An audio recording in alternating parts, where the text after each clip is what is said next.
आइए इस वीडियो में देखते हैं आधुनिक भारत में शिक्षा का विकास। 1780 ईस्वी में वारेन हेस्टिंग ने कलकत्ता में मदरसा की स्थापना की थी। इसके प्रथम प्रमुख मौलवी मुइजुद्दीन थे। इस मदरसे में फ़ारसी, अरबी और मुस्लिम कानून पढ़ाया जाता था और इसके स्नातक ब्रिटिश राज में दुभाषीय के रूप में सहायता करते थे। 1791 ईस्वी में बनारस के ब्रिटिश रेजिडेंट जोनाथन डंकन के प्रयत्नों के फलस्वरूप बनारस में एक प्रथम संस्कृत कॉलेज खोला गया, जिसका उद्देश्य हिंदुओं के धर्म, साहित्य और कानून का अध्ययन करना था। पेरिस की रॉयल एशियाटिक सोसाइटी के सदस्यता माइकल मधुसूदन दत्त को प्रदान की गई थी। वॉरेन हेस्टिंग के काल में चार्ल्स विल्किंसन ने भगवद गीता का प्रथम आंग्ल अनुवाद किया। चार्ल्स विल्किंस के द्वारा भगवद गीता का प्रथम आंग्ल अनुवाद किया गया, जिसकी प्रस्तावना स्वयं वॉरेन हेस्टिंग ने लिखी। विल्किंस ने फारसी तथा बांग्ला मुद्रण के लिए ढलाई के अक्षरों का आविष्कार किया। हॉल हेड ने 1778 ईस्वी में संस्कृत व्याकरण प्रकाशित किया। Sir William Jones Warren Hasting के समय कलकत्ता उच्चतम न्यायालय के न्यायाधीश नियुक्त हुए। इनकी प्रेरणा पे सन 1784 में एशियाटिक सोसाइटी की स्थापना हुई एवं ये स्वयं इसके सभापति नियुक्त हुए। इस संस्था ने एशियाटिक रिसर्चेज नामक पत्रिका के माध्यम से भारत के अतीत को प्रकाश में लाने का कार्य किया। इसी क्रम में इन्होंने 1789 में कालिदास रचित अभिज्ञान शाकुंतलम का अंग्रेजी में अनुवाद किया एवं इसके 5 संस्करण प्रकाशित किए। 1854 ईस्वी के पाश्चात्य शिक्षा के क्षेत्र में हुई प्रगति की समीक्षा के लिए 1882 ईस्वी में डब्ल्यू हंटर की अध्यक्षता में एक आयोग नियुक्त किया गया। 1882 में डब्ल्यू हंटर की अध्यक्षता में एक आयोग नियुक्त किया गया। इस आयोग की रिपोर्ट में प्राथमिक शिक्षा के सुधार एवं विकास पर विशेष जोर दिया गया था। राष्ट्रीय शिक्षा के क्षेत्र में सर्वप्रथम 8 नवंबर 1905 को रंगपुर नेशनल स्कूल की स्थापना हुई। 16 नवंबर 1905 में कलकत्ता में एक सम्मेलन का आयोजन किया गया। इस सम्मेलन में राष्ट्रीय साहित्यिक, वैज्ञानिक और तकनीकी शिक्षा देने के लिए राष्ट्रीय शिक्षा परिषद नेशनल काउंसिल ऑफ एजुकेशन स्थापित करने का फैसला हुआ। 15 अगस्त 1906 को राष्ट्रीय शिक्षा परिषद की स्थापना की गई। 1813 के चार्टर अधिनियम के तहत प्रति वर्ष शिक्षा के लिए 1 लाख रुपये खर्च करने की व्यवस्था की गई। सैडलर आयोग भी शिक्षा से संबंधित था। वर्ष 1917 में सरकार ने कलकत्ता विश्वविद्यालय की संभावनाओं के अध्ययन तथा रिपोर्ट के लिए एक आयोग नियुक्त किया। Doctor M.E. सैडलर, जो लीड्स विश्वविद्यालय के उप कुलपति थे, इसके अध्यक्ष नियुक्त किए गए। इस आयोग के सदस्य 2 भारतीय, डॉक्टर आशुतोष मुखर्जी और डॉक्टर जियाउद्दीन अहमद भी थे। इस आयोग को कलकत्ता विश्वविद्यालय की शिक्षा पर अपनी रिपोर्ट देने को कहा गया था। इस आयोग का यह विचार था कि यदि विश्वविद्यालय शिक्षा का सुधार करना है तो माध्यमिक शिक्षा का सुधार आवश्यक है। भारतीय शिक्षा पद्धति में भाषा संबंधी विवाद पर अपना विवरण देने के लिए विलियम बेंटिक ने अपनी काउंसिल के विधि सदस्य लॉर्ड मैकाले को लोक शिक्षा समिति का प्रमुख नियुक्त किया। मैकाले ने भारत में शिक्षा हेतु अंग्रेजी भाषा का समर्थन किया था। भारत के औपनिवेशिक काल में अधोमुखी निस्यंदन सिद्धांत, the theory of downward filtration, शिक्षा के क्षेत्र से संबंधित था। इस सिद्धांत का अर्थ था कि शिक्षा समाज के उच्च वर्ग को ही दी जाए। इस वर्ग से छन छन कर ही शिक्षा का असर जन सामान्य तक पहुँचे। भारत में आधुनिक शिक्षा प्रणाली की नींव 1835 ईस्वी के मैकाले के स्मरण पत्र से पड़ी। मैकाले ने भारतीय रीति रिवाजों के लिए अपना तिरस्कार इन शब्दों में व्यक्त किया: यूरोप के एक अच्छे पुस्तकालय की एक अलमारी का एक कक्ष भारत और अरब के समस्त साहित्य से अधिक मूल्यवान है। ये कथन मैकाले का था। लॉर्ड विलियम बेंटिक के काल में 7 मार्च 1835 को प्रस्ताव द्वारा मैकाले का दृष्टिकोण अपना लिया गया। Governor general Lord William Cavendish Bentinck के शासनकाल में 7 मार्च 1835 ईस्वी को लॉर्ड मैकाले के प्रस्ताव को स्वीकृत करके भारत में अंग्रेजी को उच्च शिक्षा का माध्यम मान लिया गया। भारत में अंग्रेजी शिक्षा का मैग्ना कार्टा कहे जाने वाले 1854 के चार्ल्स वुड के डिस्पैच को आधार बनाकर लंदन विश्वविद्यालय की तर्ज पर ब्रिटिश भारत में 3 विश्वविद्यालय कलकत्ता, मद्रास और बम्बई की स्थापना 1857 में की गई। D.K. कर्वे के प्रयत्नों से बम्बई में प्रथम महिला विश्वविद्यालय की स्थापना की गई। ये महाराष्ट्र के समाज सुधारक एवं सामाजिक कार्यकर्ता थे। इन्होंने विधवाओं के उत्थान के लिए विधवा विवाह प्रतिबंध निवारक मंडली की भी स्थापना की थी। D.K. कर्वे ने 1896 ईस्वी में उन्होंने पूना में विधवा गृह की स्थापना की थी। उन्होंने स्वयं एक ब्राह्मणी विधवा से विवाह किया था। वर्ष 1958 में इन्हें भारत रत्न प्रदान किया गया। डेक्कन एजुकेशन सोसाइटी की स्थापना मूलतः न्यू इंग्लिश स्कूल के प्रारंभ 1880 के साथ पुणे में की गई थी तथा 1884 में डेक्कन एजुकेशन सोसाइटी औपचारिक रूप से गठित की गई। इस संस्था के संस्थापकों में V.K. चिपलुंकर, B.G. तिलक, गोपाल गणेश आगरकर एवं M.B. नामजोशी प्रमुख थे। राजा राम मोहन राय आधुनिक शिक्षा के सबसे प्रारंभिक प्रचारकों में से एक थे। 1817 ईस्वी में इन्होंने डेविड हेयर एवं एलेक्जेंडर डफ के साथ मिलकर कलकत्ता में प्रसिद्ध हिंदू कॉलेज की स्थापना की थी। मेयो कॉलेज की स्थापना 1875 में अजमेर में, मुस्लिम एंग्लो ओरिएंटल कॉलेज की स्थापना 1875 ईस्वी में अलीगढ़ में एवं दिल्ली कॉलेज की स्थापना 1824 ईस्वी में हुई थी। भारतीय विश्वविद्यालयों में धार्मिक शिक्षा के लिए मदन मोहन मालवीय ने प्रबल रूप से वकालत की थी। इन्होंने वर्ष 1916 में बनारस हिंदू विश्वविद्यालय की स्थापना की और वर्ष 1919 से 1939 तक इसके कुलपति भी बने रहे। इन्होंने Hindustan, the Indian union, Abhyudaya तथा मर्यादा नामक पत्र पत्रिकाएँ प्रकाशित की। आइए MCQs देखते हैं। भारत में अंग्रेजों ने प्रथम मदरसा कहाँ स्थापित किया? कलकत्ता में स्थापित किया गया। 1780 में वॉरेन हेस्टिंग ने कलकत्ता में प्रथम मदरसा की स्थापना की थी। एशियाटिक सोसाइटी ऑफ बंगाल के संस्थापक कौन थे? Sir William Jones. 1784 ईस्वी में हेस्टिंग के सहयोगी सर विलियम जोन्स ने एशियाटिक सोसाइटी ऑफ बंगाल की स्थापना की ताकि एशिया के सामाजिक तथा प्राकृतिक इतिहास, पुरातत्व संबंधी कला, विज्ञान तथा साहित्य का अध्ययन किया जा सके। 1791 ईस्वी में बनारस की ब्रिटिश रेजिडेंट जोनाथन डंकन के प्रयत्नों के फलस्वरूप बनारस में एक प्रथम संस्कृत कॉलेज खोला गया। वाराणसी में प्रथम संस्कृत महाविद्यालय की स्थापना किसने की थी? जोनाथन डंकन ने। कथन और कारण दिया हुआ है।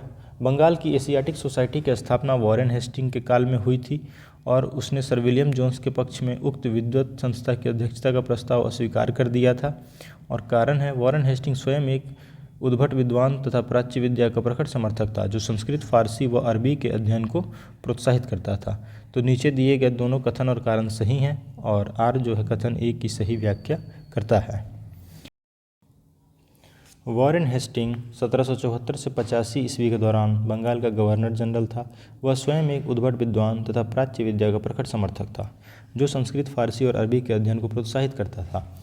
उसके सहयोग और समर्थन से ही 1784 में बंगाल की एशियाटिक सोसाइटी की स्थापना हुई थी। तथापि उसने सर विलियम जोन्स के पक्ष में इस संस्था की अध्यक्षता का प्रस्ताव अस्वीकार कर दिया था। Charles Wilkins, Nathaniel Halhed, Jonathan Duncan आदि ने वॉरेन हेस्टिंग के प्रश्रय और समर्थन के तहत ही प्राच्य विद्या के अध्ययन में योगदान दिया था। चार्ल्स विल्किंस द्वारा किए गए भगवद गीता के अंग्रेजी अनुवाद की प्रस्तावना वॉरेन हेस्टिंग ने ही लिखी थी। प्रश्नानुसार कथन में दो बातों का जिक्र है। पहला है एशियाटिक सोसाइटी की स्थापना और दूसरा है वॉरेन हेस्टिंग द्वारा विलियम जोन्स के पक्ष में इसकी अध्यक्षता स्वीकार न करना। वही कारण में उसका स्वयं विद्वान होना तथा प्राच्य विद्या के अध्ययन को प्रोत्साहित करना वर्णित है। यहाँ प्राच्य विद्या के अध्ययन को प्रोत्साहन कथन की दोनों बातों का कारण होना पुष्ट करता है। इस प्रकार स्पष्ट है कि प्रश्नगत कथन और कारण दोनों सही हैं तथा कारण कथन की सही व्याख्या करता है। इसलिए हमारा उत्तर ए है। निम्नलिखित में से किसे पेरिस की रॉयल एशियाटिक सोसाइटी की सदस्यता प्रदान की गई थी? माइकल मधुसूदन दत्त। पेरिस की रॉयल एशियाटिक सोसाइटी की सदस्यता माइकल मधुसूदन दत्त को प्रदान की गई। ला सोसाइट एशियाटिक, द एशियन सोसाइटी की स्थापना 1822 ईस्वी में की गई थी। वर्ष 1829 के शाही शासन द्वारा इसकी स्थापना की पुष्टि कर दी गई थी। निम्नलिखित अंग्रेजों में से कौन था जिसने सर्वप्रथम भगवद गीता का अंग्रेजी अनुवाद किया था? विलियम जोन्स थे या चार्ल्स विल्किंस थे या अलेक्जेंडर कनिंघम थे या जॉन मार्शल थे? तो ये चार्ल्स विल्किंस थे जिन्होंने भगवद गीता का अंग्रेजी अनुवाद किया था। वॉरेन हेस्टिंग के काल में चार्ल्स विल्किंस ने भगवद गीता का प्रथम आंग्ल अनुवाद किया जिसकी प्रस्तावना स्वयं वॉरेन हेस्टिंग ने लिखी। निम्नलिखित में से किसने कालिदास की प्रसिद्ध रचना शकुंतला का पहली बार अंग्रेजी में अनुवाद किया? यह किया गया सर विलियम जोन्स के द्वारा। सर विलियम जोन्स ने हेस्टिंग के समय कलकत्ता उच्चतम न्यायालय के न्यायाधीश नियुक्त हुए। इनकी प्रेरणा पर 1784 ईस्वी में एशियाटिक सोसाइटी की स्थापना हुई तथा ये स्वयं इसके सभापति नियुक्त हुए। इस संस्था ने एशियाटिक रिसर्चेज नामक पत्रिका के माध्यम से भारत के अतीत को प्रकाश में लाने का कार्य किया। इसी क्रम में इन्होंने 1789 ईस्वी में कालिदास रचित अभिज्ञान शाकुंतलम का अंग्रेजी में अनुवाद किया एवं इसके 5 संस्करण प्रकाशित किए। स्वतंत्रता पूर्व अवधि में ब्रिटिश सरकार द्वारा भारत में आधुनिक शिक्षा के प्रसार का प्रमुख उद्देश्य क्या था? छोटे प्रशासनिक पदों पर नियुक्ति हेतु शिक्षित भारतीयों की आवश्यकता। ब्रिटिश राज द्वारा भारत में अंग्रेजी शिक्षा का प्रसार करवाने के पीछे मुख्य कारण था प्रशासन का खर्च कम करने की चिंता। इसके लिए सरकार शिक्षित भारतीयों की संख्या बढ़ाना चाहती थी जिससे प्रशासन और ब्रिटिश व्यावसायिक प्रतिष्ठानों के छोटे कर्मचारियों की ओर बढ़ती हुई ज़रूरतों को पूरा किया जा सके। ब्रिटिश सरकार के किस अधिनियम ने सबसे पहले भारत में शिक्षा के लिए 1 लाख रुपये दिए थे? ये हुआ था चार्टर अधिनियम 1813 के द्वारा। 1813 के चार्टर अधिनियम के तहत कंपनी ने पहली बार शिक्षा के प्रति सरकारी उत्तरदायित्व उठाया। प्रति वर्ष शिक्षा के लिए 1 लाख रुपये खर्च करने की व्यवस्था इस अधिनियम में की गई। वुड्स डिस्पैच के बारे में निम्न में से कौन सा कथन सत्य है? सहायता अनुदान व्यवस्था ग्रांट्स इन एड शुरू की गई, विश्वविद्यालयों की स्थापना की सिफारिश की गई और शिक्षा के सभी स्तरों पर शिक्षण माध्यम के रूप में अंग्रेजी की सिफारिश की गई। तो केवल कथन 1 और 2 सही है। सहायता अनुदान व्यवस्था शुरू की गई और विश्वविद्यालयों की स्थापना की सिफारिश की गई। वुड्स डिस्पैच या वुड्स घोषणा पत्र ब्रिटिश ईस्ट इंडिया कंपनी के बोर्ड ऑफ कंट्रोल के अध्यक्ष चार्ल्स वुड द्वारा 1854 ईस्वी में जारी किया गया था। इस घोषणा पत्र में भारतीय शिक्षा पर एक व्यापक योजना प्रस्तुत की गई। इस घोषणा पत्र में शिक्षा के उद्देश्य, माध्यम, सुधारों आदि पर विचार किया गया था। इस घोषणा पत्र को भारत में अंग्रेजी शिक्षा का मैग्ना कार्टा भी कहा जाता है। प्रस्ताव में सरकार ने पाश्चात्य शिक्षा के प्रसार को अपना उद्देश्य बनाया, उच्च शिक्षा को अंग्रेजी भाषा के माध्यम से दिए जाने पर बल दिया, परंतु साथ ही देसी भाषा के विकास को भी महत्व दिया गया। इस घोषणा पत्र के अनुसार लंदन विश्वविद्यालय के आधार पर कलकत्ता, बम्बई एवं मद्रास प्रेसिडेंसी में एक विश्वविद्यालय की स्थापना की व्यवस्था की जाए। इसमें इस बात पर बल दिया गया कि सरकारी शिक्षण संस्थानों में दी जाने वाली शिक्षा धर्मनिरपेक्ष हो। शिक्षा के क्षेत्र में निजी प्रयत्नों को प्रोत्साहित करने के लिए अनुदान सहायता की पद्धति चलाने की सिफारिशें भी इसमें की गईं। चार्ल्स वुड का आदेश पत्र निम्न में से किससे संबंधित था? शिक्षा से। वुड्स का डिस्पैच वुड्स घोषणा पत्र बोर्ड ऑफ कंट्रोल के अध्यक्ष चार्ल्स वुड द्वारा 19 जुलाई 1854 को जारी किया गया था। इस घोषणा पत्र में भारतीय शिक्षा पर एक व्यापक योजना प्रस्तुत की गई थी जिसे वुड्स का डिस्पैच कहा गया। 100 अनुच्छेदों वाले इस प्रस्ताव में शिक्षा के उद्देश्य, माध्यम, सुधारों आदि पर विचार किया गया था। इस घोषणा पत्र को भारत में अंग्रेजी शिक्षा का मैग्ना कार्टा भी कहा जाता है। प्रस्ताव में सरकार ने पाश्चात्य शिक्षा के प्रसार को अपना उद्देश्य बनाया, उच्च शिक्षा को अंग्रेजी भाषा के माध्यम से दिए जाने पर बल दिया, परंतु साथ ही देसी भाषा के विकास को भी महत्व दिया। इसके अनुसार लंदन विश्वविद्यालय के आधार पर कलकत्ता, बम्बई एवं मद्रास में एक विश्वविद्यालय की स्थापना की गई। हंटर कमीशन की रिपोर्ट में विकास पर विशेष जोर दिया गया। किसके विकास पे? प्राथमिक शिक्षा के विकास को। 1854 ईस्वी के पाश्चात्य शिक्षा के क्षेत्र में हुई प्रगति की समीक्षा करने के लिए 1882 ईस्वी में लॉर्ड रिपन ने W. हंटर की अध्यक्षता में प्रथम भारतीय शिक्षा आयोग नियुक्त किया। इस आयोग की रिपोर्ट में प्राथमिक शिक्षा के सुधार एवं विकास पर विशेष जोर दिया गया था। प्रथम भारतीय शिक्षा आयोग की नियुक्ति किसने और किस वर्ष की थी? लॉर्ड रिपन ने वर्ष 1882 में। नेशनल काउंसिल ऑफ एजुकेशन की स्थापना कब हुई? 15 अगस्त 1906 को। राष्ट्रीय शिक्षा के क्षेत्र में सर्वप्रथम वर्ष 1905 में रंगपुर नेशनल स्कूल की स्थापना हुई। 16 नवंबर 1905 को कलकत्ता में एक सम्मेलन का आयोजन किया गया। इस सम्मेलन में राष्ट्रीय साहित्यिक, वैज्ञानिक और तकनीकी शिक्षा देने के लिए राष्ट्रीय शिक्षा परिषद स्थापना करने का फैसला हुआ। 15 अगस्त 1906 को राष्ट्रीय शिक्षा परिषद की स्थापना की गई। सैडलर आयोग संबंधित था किससे? न्यायपालिका से या राजस्व प्रशासन या शिक्षा से संबंधित था। सैडलर आयोग शिक्षा से संबंधित था। वर्ष 1917 में सरकार ने कलकत्ता विश्वविद्यालय की संभावनाओं के अध्ययन तथा रिपोर्ट के लिए एक आयोग नियुक्त किया। Doctor M.E. सैडलर, जो लीड्स विश्वविद्यालय के उप कुलपति थे, इसके अध्यक्ष नियुक्त किए गए। इस आयोग का यह विचार था कि यदि विश्वविद्यालय शिक्षा का सुधार करना है तो माध्यमिक शिक्षा का सुधार आवश्यक है। इसने वर्ष 1904 के विश्वविद्यालय अधिनियम की कड़ी निंदा की और यह भी बताया कि इससे कॉलेज तथा विश्वविद्यालय शिक्षा का ठीक समन्वय नहीं हो सकता है।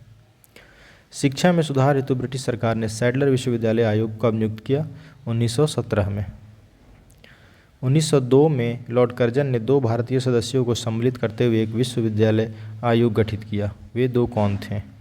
वे थे सैयद हुसैन बिलग्रामी और न्यायमूर्ति Gurudas Banerjee.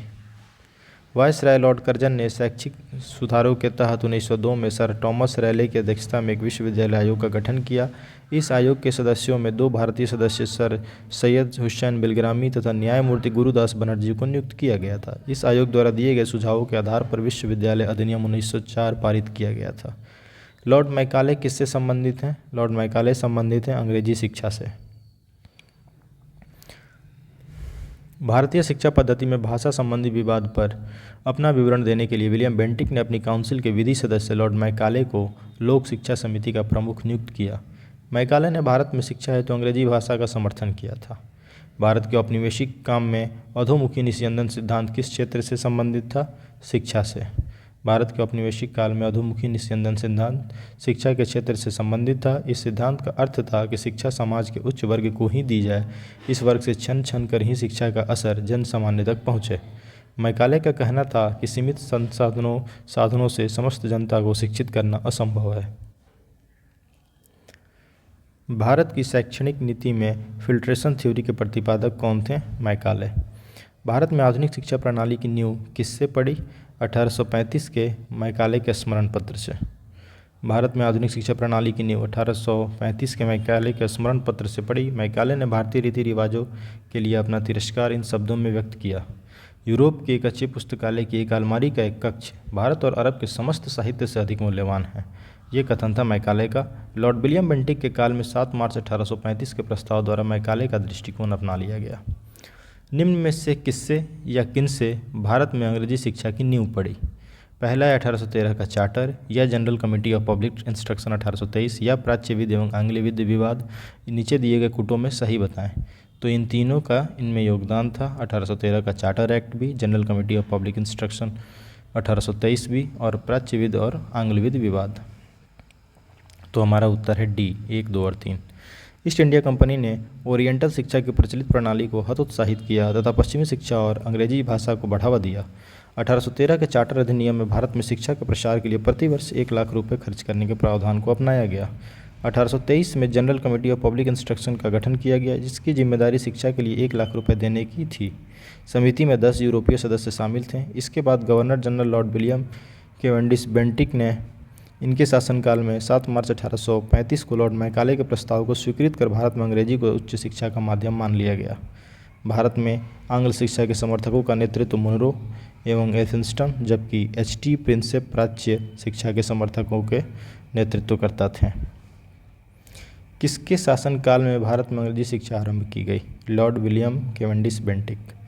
Governor general Lord William Cavendish Bentinck के शासनकाल में 7 मार्च 1835 को लॉर्ड मैकाले के प्रस्ताव को स्वीकृत करके भारत में अंग्रेजी को उच्च शिक्षा का माध्यम मान लिया गया। भारत में आंग्ल शिक्षा के समर्थकों का नेतृत्व मुनरो एवं एल्फिंस्टन ने किया, जबकि एच.टी. प्रिंसेप ने प्राच्य शिक्षा के समर्थकों का नेतृत्व किया। भारत में प्रथम 3 विश्वविद्यालय कलकत्ता, मद्रास और बम्बई, इनकी स्थापना किस वर्ष हुई? 1857 में। भारत में अंग्रेजी शिक्षा का मैग्ना कार्टा कहे जाने वाले 1854 के चार्ल्स वुड के डिस्पैच के आधार पर लंदन विश्वविद्यालय की तर्ज पर ब्रिटिश भारत में 3 विश्वविद्यालय कलकत्ता, मद्रास और बम्बई की स्थापना 1857 में की गई। किसके सतत प्रयत्नों से बम्बई में प्रथम महिला विश्वविद्यालय की स्थापना हुई? डी.के. कर्वे के सतत प्रयत्नों के बाद बम्बई में प्रथम महिला विश्वविद्यालय की स्थापना की गई। डी.के. कर्वे के सतत प्रयत्नों के वर्ष 1916 में बम्बई में प्रथम महिला विश्वविद्यालय की स्थापना हुई। ये महाराष्ट्र के समाज सुधारक एवं सामाजिक कार्यकर्ता थे। इन्होंने विधवाओं के उत्थान के लिए विधवा विवाह प्रतिबंध निवारक मंडली की भी स्थापना की थी। 1896 ईस्वी में उन्होंने पूना में विधवा गृह की स्थापना की। उन्होंने स्वयं एक ब्राह्मणी विधवा से विवाह किया था। वर्ष 1958 में इन्हें भारत रत्न प्रदान किया गया। डेक्कन एजुकेशन सोसाइटी की स्थापना से कौन संबंधित था? बी.जी. तिलक, बाल गंगाधर तिलक संबंधित थे डेक्कन एजुकेशन सोसाइटी से। डेक्कन एजुकेशन सोसाइटी की स्थापना 1880 में मूलतः न्यू इंग्लिश स्कूल के प्रारंभ के साथ पुणे में की गई थी तथा 1884 ईस्वी में डेक्कन एजुकेशन सोसाइटी औपचारिक रूप से गठित की गई। इस संस्था के संस्थापकों में वी.के. चिपलुंकर, बी.जी. तिलक, एम.बी. नाम जोशी और गोपाल गणेश आगरकर प्रमुख थे। जस्टिस रानाडे इस सोसाइटी के संस्थापक नहीं बल्कि इसके 5 संरक्षकों में से एक थे। निम्नलिखित कॉलेजों में सर्वप्रथम किसकी स्थापना हुई थी? सर्वप्रथम हिंदू कॉलेज कलकत्ता की स्थापना हुई थी। राजा राम मोहन राय आधुनिक शिक्षा के सबसे प्रारंभिक प्रचारकों में से एक थे। 1817 में इन्होंने डेविड हेयर एवं एलेक्जेंडर डफ के साथ मिलकर कलकत्ता में प्रसिद्ध हिंदू कॉलेज की स्थापना की। मेयो कॉलेज की स्थापना 1875 में अजमेर में, मुस्लिम एंग्लो ओरिएंटल कॉलेज की स्थापना 1875 में अलीगढ़ में एवं दिल्ली कॉलेज की स्थापना 1824 में हुई थी। Mohammedan Anglo oriental college Aligarh की स्थापना निम्न में से किस वर्ष हुई? 1875 में। डेविड हेयर और अलेक्जेंडर डफ के साथ मिलकर निम्न में से किसने कलकत्ता में हिंदू कॉलेज की स्थापना की? राजा राम मोहन राय ने। भारत में औपनिवेशिक शासन के दौरान शैक्षणिक संस्थाओं के संदर्भ में निम्न युग्मों पर विचार करिए। कौन सा इसमें से सही सुमेलित है? कलकत्ता मदरसा जो है वॉरेन हेस्टिंग के कार्यकाल में हुआ, उनके द्वारा स्थापना किया गया, ये बिल्कुल सही है। युग्मों का सही सुमेल इस प्रकार है। बनारस का जो संस्कृत कॉलेज है वो Jonathan Duncan, Calcutta Madrasa Warren Hasting, और फोर्ट विलियम कॉलेज जो है वो लॉर्ड रिचर्ड कोले वेलेजली के काल में हुआ। वेलेजली ने कलकत्ता में फोर्ट विलियम कॉलेज की स्थापना किस लिए की थी? 4 ऑप्शन हमारे दिए गए हैं। वो ब्रिटिश नागरिकों को भारत में प्रशासन हेतु प्रशिक्षित करना चाहता था। जो भी भारतीय नागरिक थे, वो ब्रिटिश नागरिक थे, उनको भारत में प्रशासन हेतु प्रशिक्षित करना था, इसीलिए कलकत्ता में फोर्ट विलियम कॉलेज की स्थापना वेलेजली के द्वारा किया गया था।